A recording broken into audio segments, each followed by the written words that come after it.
My husband went to the bank every Tuesday at exactly 2 o'clock in the afternoon. For 38 years of marriage, rain or shine, sick or healthy, he never once missed that appointment.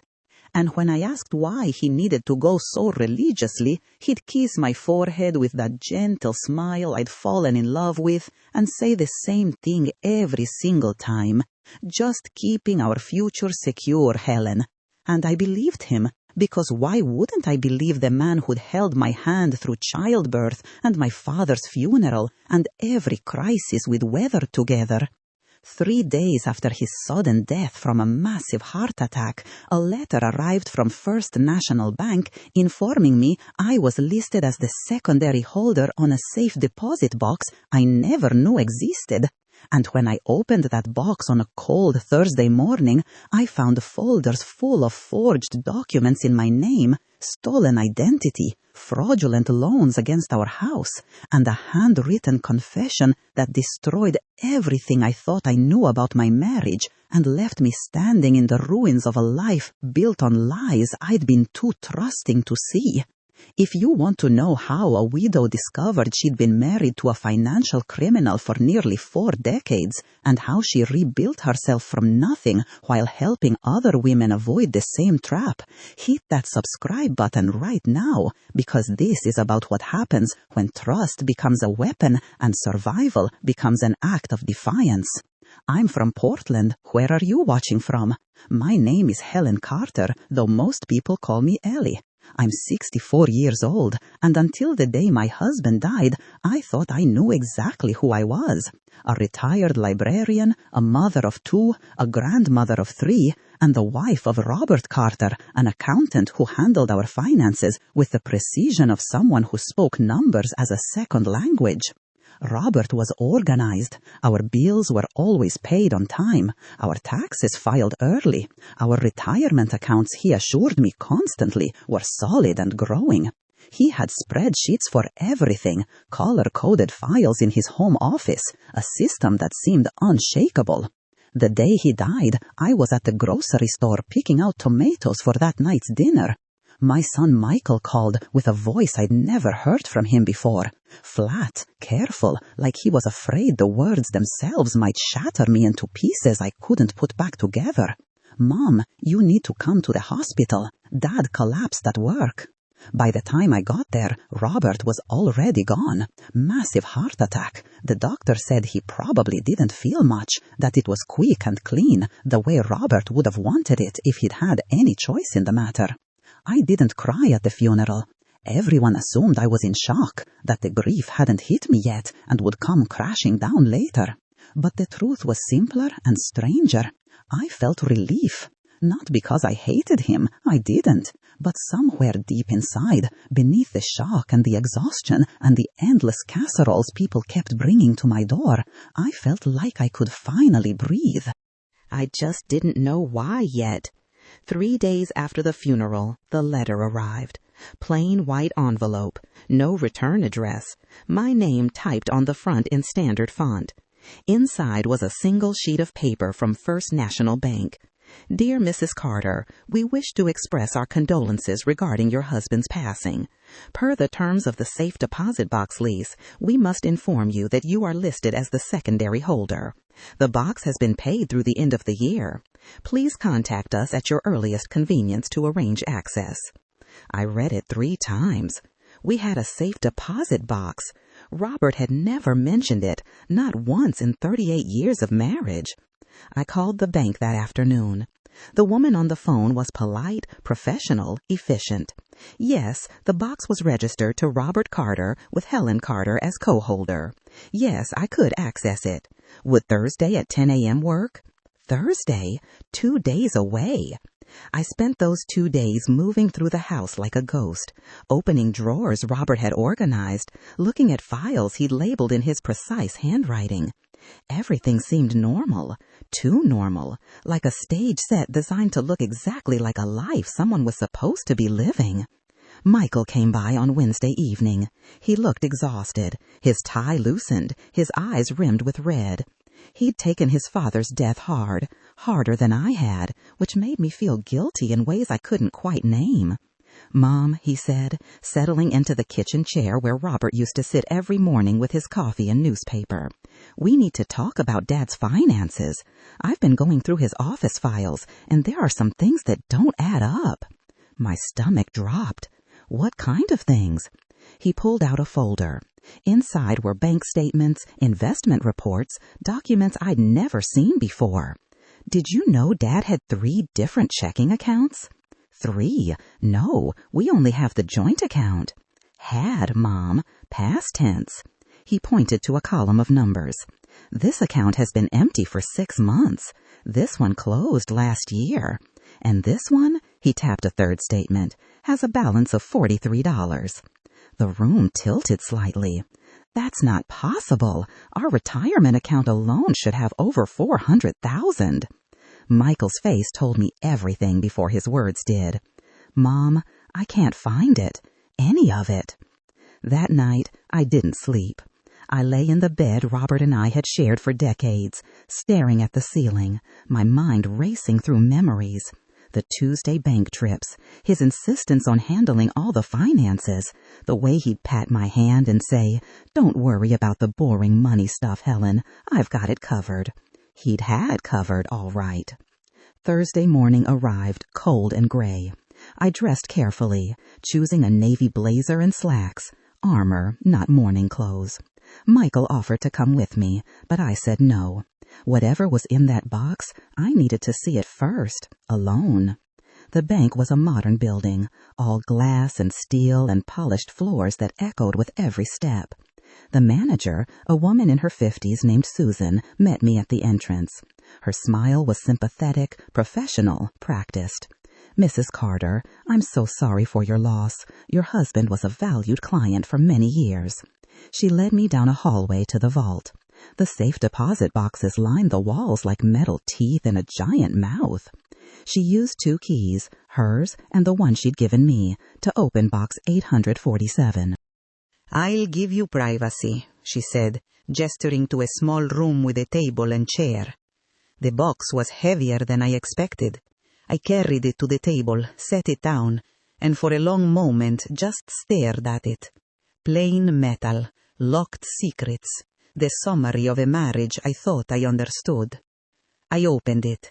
Inside were folders, lots of them. The first one I pulled out was labeled "Investments, Actual," in Robert's handwriting.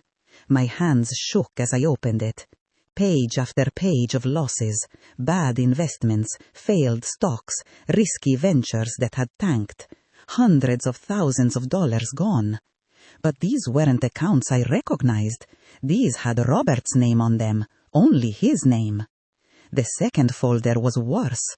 Home equity loans. 3 of them taken out against our house, our home, the place where I'd raised my children and planted roses and painted the kitchen 3 different colors over the years. Total debt, $270,000. I couldn't breathe. The room felt too small, the walls pressing in. The third folder nearly broke me.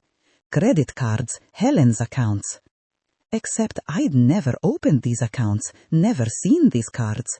But there was my name, my social security number, my forged signature on application after application. 15 different cards, all maxed out. Total balance, $96,000. He'd stolen my identity. My husband, the man who'd held my hand through childbirth and my mother's funeral and our daughter's wedding, had committed fraud using my name. I sat there for a long time, just breathing, in, out, trying to anchor myself to something real. At the bottom of the box was an envelope, thick, cream-colored, my name written in Robert's handwriting on the front. I opened it with steady hands. The grief, the shock, all of it had burned away. What was left was something colder, clearer. Inside was a letter. "Helen, if you're reading this, I'm already gone, and you found the box. I'm sorry. That's inadequate, I know, but it's all I have. 5 years ago, I made an investment I was sure would pay off. It didn't. I tried to fix it. Every Tuesday I went to the bank, trying to restructure, trying to find a way out. But I just dug us deeper. The house loans, the credit cards in your name, I did it to buy time. I thought I could fix it before you ever had to know. I was wrong. By the time you read this, we're probably bankrupt. The house will likely go into foreclosure. Your credit is destroyed. I know you'll hate me. You should. I was trying to protect you from my mistakes, but all I did was make you pay for them. I'm sorry. I love you. That part was always real. Robert. I folded the letter, placed it back in the envelope, and put everything back in the box. Then I walked out of that room with my spine straight and my jaw set. Susan was waiting. "Are you all right, Mrs. Carter?" "No," I said honestly, "but I will be. I need copies of everything in that box, and I need the name of a good lawyer who handles financial fraud." Her eyes widened slightly, but she nodded. "I'll make the copies myself, and Mrs. Carter, I'm truly sorry." By the time I got home, Michael's car was already in the driveway. He met me at the door, his face tight with worry. "Mom, I found something else. Dad's life insurance policy." "Don't tell me," I said, setting my purse down with more force than necessary. He blinked. "How did you know?" "Because your father spent the last 5 years destroying everything we built, and apparently he was very thorough about it." I walked past him into the kitchen, pulled out the copies from the bank, and spread them across the table. "Sit down. We have work to do." Michael read through everything, his face going pale, then red, then pale again. When he finished, he looked up at me with tears in his eyes. "Mom, this is bad. This is really, really bad." "I know. The house, your retirement, your credit, everything is gone." "I know. How are you so calm?" I sat down across from him, folded my hands on the table. "Because anger is useless right now. What I need is a plan." The lawyer's name was Catherine Walsh. Susan from the bank had recommended her specifically for cases like mine. We met in her office the following Monday, a bright space with windows overlooking downtown Portland. She listened without interrupting as I walked her through everything: the safe deposit box, the loans, the credit cards, the forged signatures, Robert's letter. When I finished, she sat back in her chair. "Mrs. Carter, I'm going to be direct with you. This is one of the worst cases of spousal financial abuse I've seen, and I've seen many." The word hung in the air. Abuse. Your husband systematically destroyed your financial security and did it in your name. That's not just mismanagement. That's fraud. It's identity theft. It's a crime. "But he's dead," I said. "What can we do?" "We can prove you weren't complicit. We can work with the creditors to show the signatures were forged. We can potentially save the house by demonstrating the loans were fraudulent. But it's going to be a fight." "How long?" 6 months, maybe a year. And it's going to cost money you probably don't have. I thought about the $43 in our checking account, about the empty retirement funds, about the pile of debt with my name on it. Then I thought about the letter, about Robert's careful handwriting, about 38 years of, "Don't worry, Helen." "I'll find the money," I said. "Tell me what we need to do." That night, my daughter Jessica called. She'd always been closer to her father than to me. When I told her what I'd found, the silence on the other end of the line stretched so long I thought she'd hung up. "Mom," she finally said, her voice small, "are you sure? Maybe there's an explanation." "I have the documents, Jessica. I have his letter admitting to it." "But Dad wouldn't do that. He loved you. He loved us." "He did," I said, "and he also stole my identity and destroyed our financial future. Both things can be true." She hung up shortly after. Michael called me an hour later to tell me Jessica had called him crying, insisting I was wrong, that I was speaking badly about Dad, that grief was making me irrational. "She'll come around," Michael said. "Give her time." But I wasn't sure. because I'd seen this before, in other contexts, with other families. The person who refuses to believe, the one who needs the lie to be true, because the truth would shatter something fundamental in them. The next few weeks were a blur of paperwork and phone calls and meetings. Catherine filed reports with the credit bureaus, contacted the credit card companies, gathered evidence of the forged signatures. We hired a handwriting expert who confirmed what I already knew. I hadn't signed those applications. Michael threw himself into helping me. He organized files, made spreadsheets, attended meetings. One evening, as we sat at the kitchen table going through another stack of documents, he looked up at me. She looked at me. But you know what I learned? The people who tell you to try harder are usually the ones who've never had to try at all. The court hearing was on a Thursday, cold and damp with the threat of rain. Michael came with me. Jessica didn't. She'd sent a text the night before. "I can't watch you do this to Dad's name. I'm sorry." I'd replied, "I understand. I love you." She hadn't written back. The judge listened to both sides present their arguments. The bank's lawyer argued that I was Robert's spouse, that I'd lived in the house, that I'd benefited from the marriage, even if I hadn't directly benefited from the loans. Catherine stood and, in a calm, clear voice, destroyed that argument piece by piece. She showed the forged signatures, the expert testimony, the separate accounts, the pattern of deception. She showed Robert's letter, his own admission of fraud. Then she called me to the stand. "Mrs. Carter," she said, "when did you first learn about these loans?" "When I opened the safe deposit box after my husband's death." "In 38 years of marriage, did your husband ever discuss taking out equity loans on your home?" "Never." "Did you receive any of the money from those loans?" "No. It went into accounts I didn't know existed." "Did you sign the loan applications?" "No, I did not." The bank's lawyer stood for cross-examination. He was young, probably in his 30s, with the polished aggression of someone who'd never really lost anything. "Mrs. Carter, isn't it true that you trusted your husband with the finances?" "Yes." "So you chose not to be involved in financial decisions?" I met his eyes. "I trusted him. That's not the same as choosing to be defrauded." "But you benefited from the marriage. You lived in the house those loans were taken against." "I lived in my home, yes, the one my husband and I bought together 40 years ago, the one he put at risk without my knowledge or consent."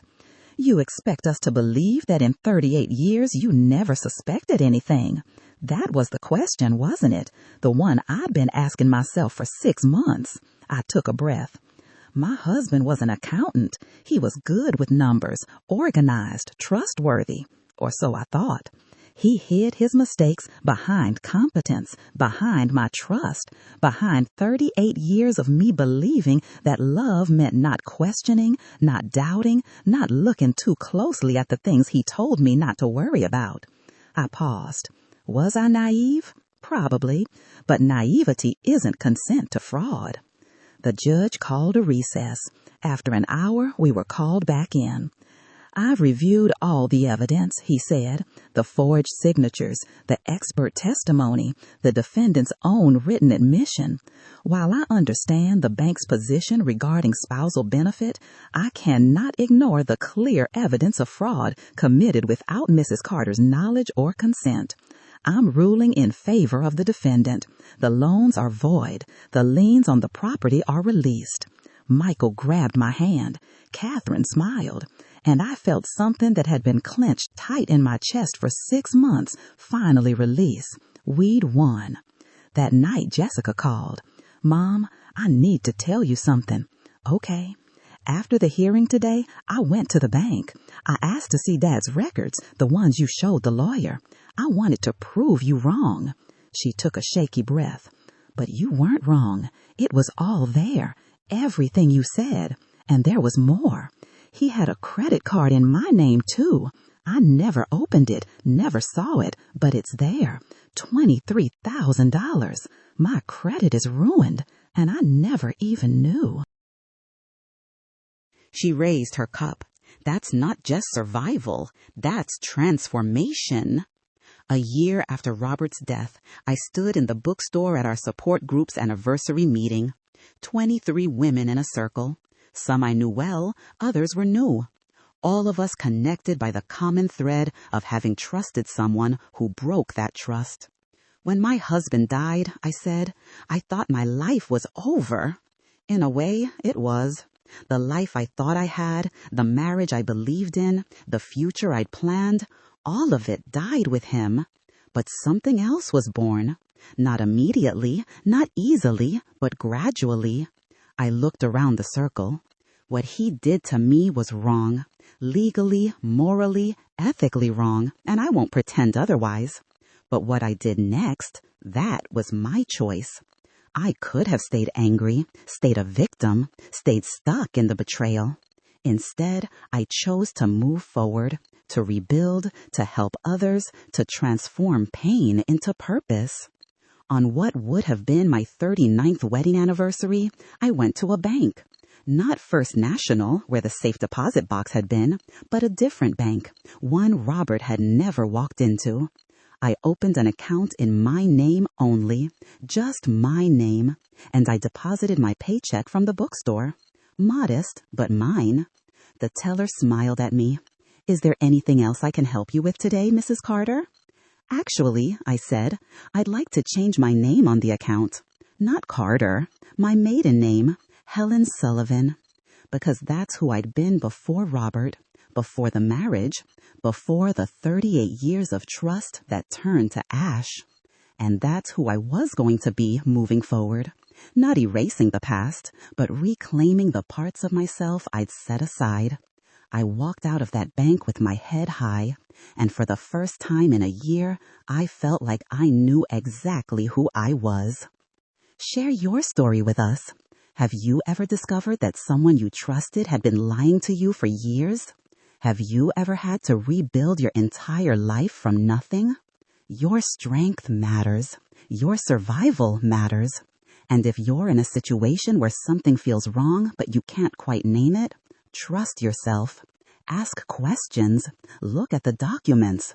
Don't let anyone tell you that love means blind trust, because it doesn't. Love means partnership, transparency, respect, and you are stronger than you know.